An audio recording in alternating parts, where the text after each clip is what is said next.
This day in sports history. It's October 9th, and on this day throughout the sports history timeline, we had The King with a little too much under the hood, a fake play script that came close to paying off in a big way, and a man named Ducky caused quite an uproar at a game. That, plus a non-sports fun fact at the end about the planet that you and I live on. Stick around, this episode is guaranteed to be good to the very last syllable.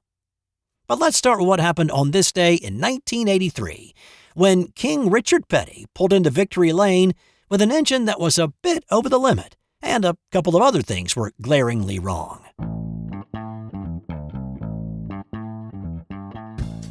The NASCAR boys were running at the Charlotte Motor Speedway in the Miller High Life 500, and it was a good race to watch for the 118,000 in attendance at the track that day.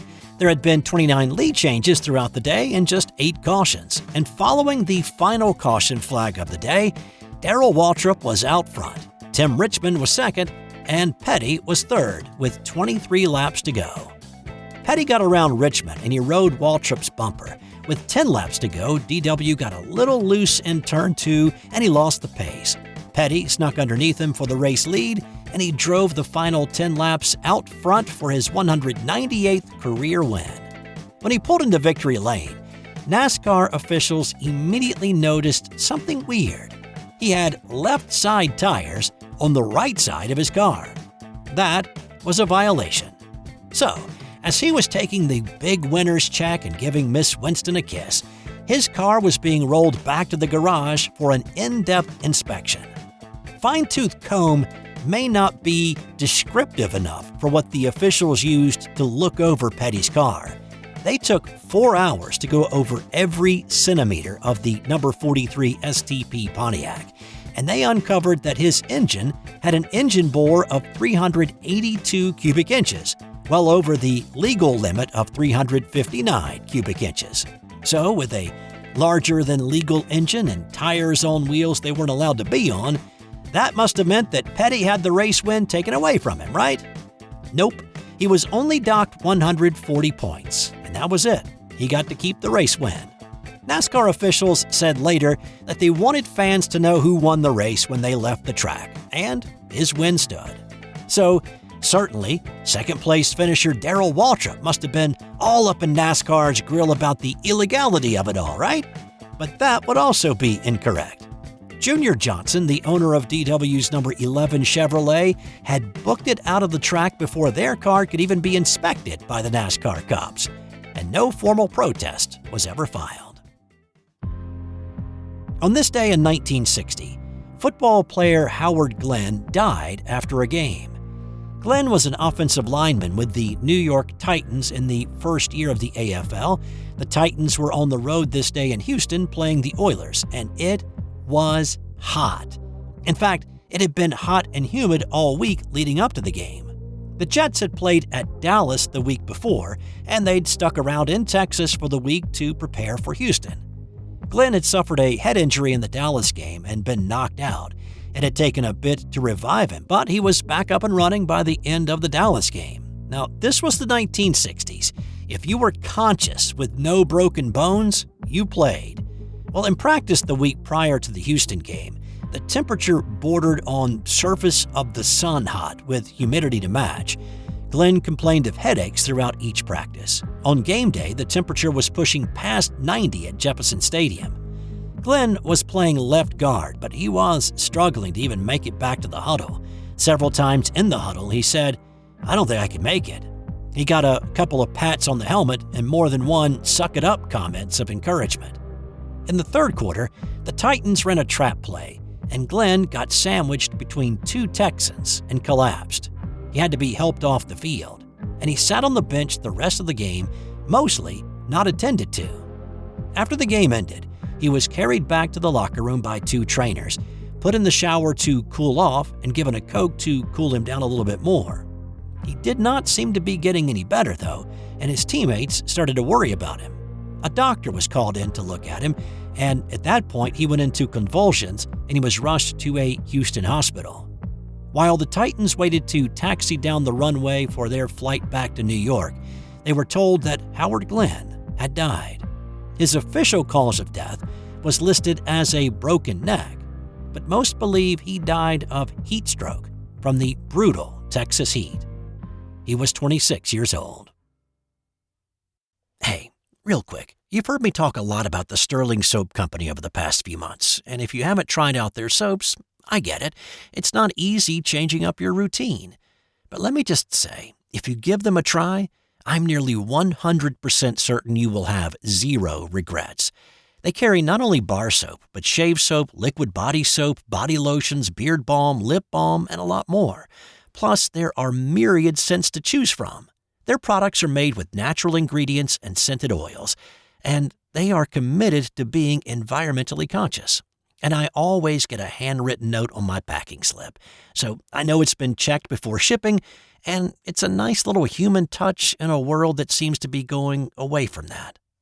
Give Sterling Soap a try today at sterlingsoap.com. On this day in 1999, a fake script nearly flipped the script in the Red River Rivalry. Mike Leach is one of the all-time great guys of college sports. Unfortunately, we lost him in December 2022, but he left quite a legacy during his time as a head coach and as an assistant coach through the years. So, at this point, Leach was in his first year as the offensive coordinator for Oklahoma under first-year head man Bob Stoops. The Sooners had taken a long ride on the struggle bus, going 6 consecutive seasons with a losing record. They entered the annual Red River Rivalry game as a big underdog to Texas. Now, Texas wasn't setting college football on fire at this point with a 4-2 record, but they were ranked number 23 in the country. So, Leach was, in his words, looking to get Texas to squander as many plays as they can. In his preparation for the game that week, he had an idea that would have made General Eisenhower and the Allies happy back in World War II Europe. He devised a decoy script with dummy plays to see how honest Texas was.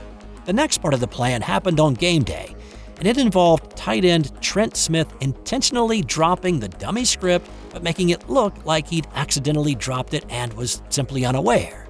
A Texas grad assistant was the pigeon in this scenario, and the hope was that he would be enticed to check out what the player had dropped, pick it up, and take it back to Longhorn coaches. And that's exactly what happened. It wound up in defensive coordinator Glenn Reese's hands, and he was licking his chops at the idea of knowing what Oklahoma was going to run. Of course, that's exactly what Leach wanted, and the subterfuge worked for a while. Enough for the Sooners to score fairly easily in building a 17-0 advantage. At that point, Reese knew something was a little bit off, and he tossed the fake script into the trash. After reorganizing and getting back to their original game plan, the Longhorns got their offense rolling and ended up winning the game 38-28.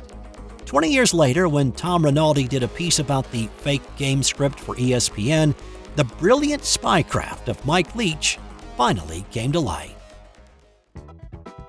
How about another strange one from this day back in 1934? This was Game 7 of the World Series between the St. Louis Cardinals and the Detroit Tigers.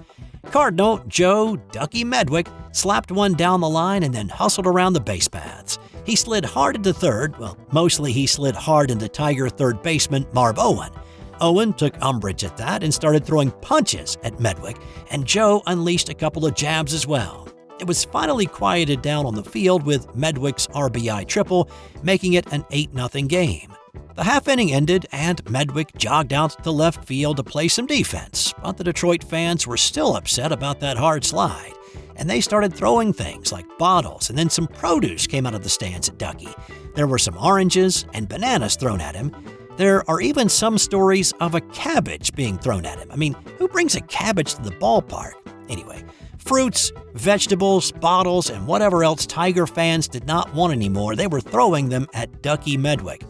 Commissioner Ford Frick ordered Medwick off the field for his own safety, and it's the only time a commissioner has thrown a player out of a game.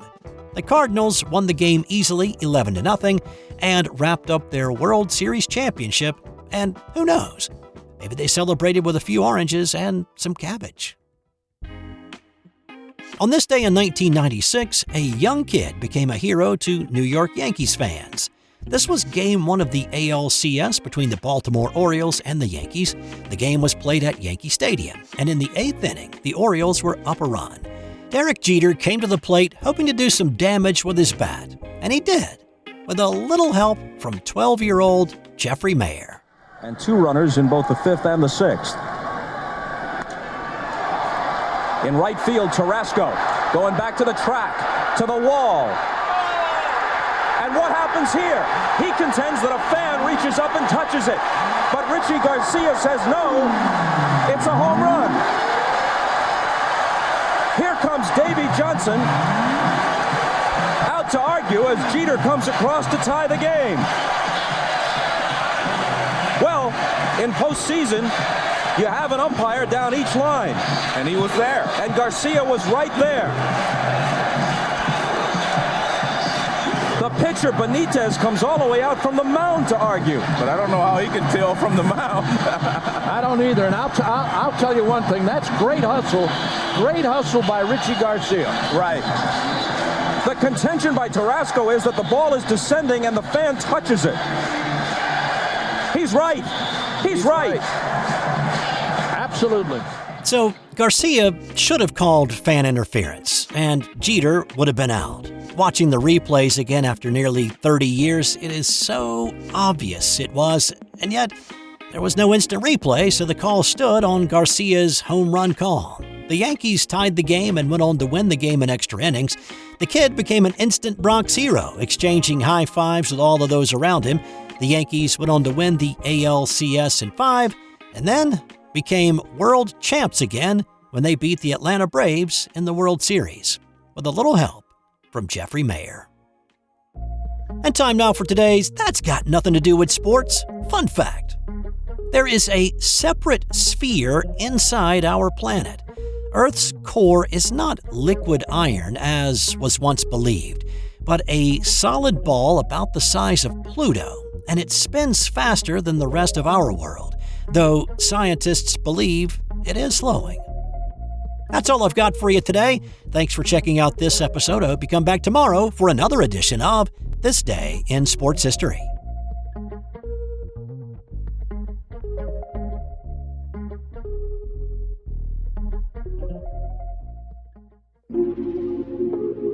This has been an original Thrive Suite production.